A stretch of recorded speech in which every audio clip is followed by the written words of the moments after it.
Hey everyone, and welcome to day 8 of my horror movie review marathon, and I've got your The Curse of La Llorona movie review.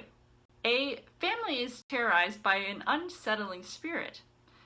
But is this concept audiences have seen before? So as far as the story goes, Michael Chavez directs this next tale set in the Conjuring universe that has a ghostly woman trying to take some children away with her.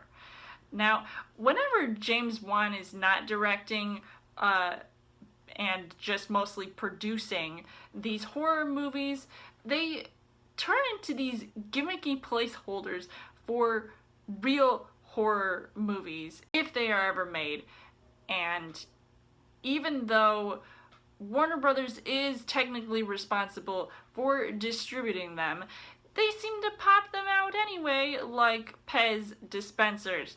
Now, Chavez is also going to be directing The Conjuring, and that movie comes out next year, but the way this movie turned out, I mean, I'm not sure if I am fully confident with the next chapter of horror.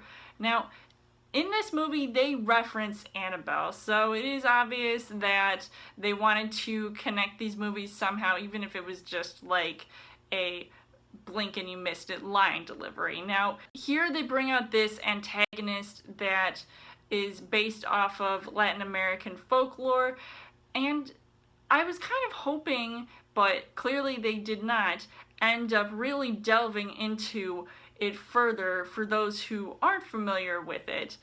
And I feel like that is kind of a missed opportunity, especially for a movie like this that kind of looked scary from the trailers, and I was interested in seeing it because I had already seen the previous Conjuring movies and Annabelle movies and even The Nun. So as far as the casting goes, you've got Linda Cardellini, who I guess plays this social worker who is a mother to these two kids, and she is apparently a single parent in this movie. But I feel like, I enjoy her work in other movies that are outside of this genre, and I feel like this was not her best. And I don't know what it was exactly, but I feel like her reactions to things and the way that she acted in general just was not as impressive as I was hoping to be. Now, Patricia Velasquez, who is also in this movie, I liked her in the Brendan Fraser Mummy movies, but in here, I feel like she wasn't given enough to do, and I would have loved to see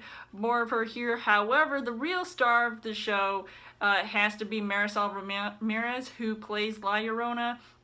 And I thought she was creepy to look at, but it took me out of the movie at times when some of the special effects that were being used reminded me of The Nun, and look how that turned out, especially with how fake it kind of appeared, even though she was kind of creepy, but not throughout the entirety of the film. And even I have to give it up to the child actors in this movie for having to really put on a show and be a part of this movie,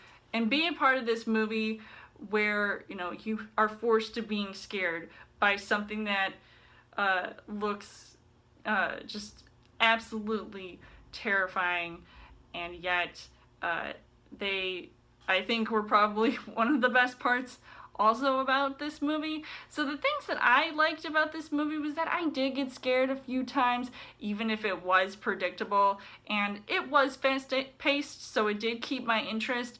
And even though some sound effects that were being used when they were showing what you couldn't see and you could only hear it, I mean, it was a pretty dark movie, so it kind of leaves you in suspense and guessing, okay, what's going to happen, because it was effective up until a certain point when I felt like it was being overused. Now, unfortunately, the things that I didn't really like about this movie was that I expected a lot of the jump scares when I watched the trailers, so I kind of was spoiling myself in that aspect, which made the movie look kind of scary, but the execution was trying to be something it clearly was not. And there may have been some inspiring James Wan-esque camera panning shots in the beginning, and it reminded me of the first Conjuring movie. However, this was no Conjuring, and the third act just went downhill, so it ended up being quite a disappointment, even though there were some things that I liked about it. So overall, I would say that this movie really was a disappointment, and I'm hoping this is not going to be the start of a terrible track record with this franchise, because I have enjoyed it since The Conjuring, and I would hate to see it go downhill and being, you know, us being spoiled with things that maybe should be, you know, properly made, especially by James Wan directing. Now that would be pretty cool for him to come back instead of them beating a dead horse. So I am on the fence about recommending it to you guys. I give this 2.5 hearts on the heart rate scale. So let me know in the comments what you guys thought of The Curse of La Llorona, and come back tomorrow for day 9 of my horror movie review marathon. And as always, you guys can subscribe to my channel. I've got more movie reviews, movie updates, come back every week for a Trail Thursday video. You guys can also like me on Facebook and follow me on Twitter, and I will see you guys later.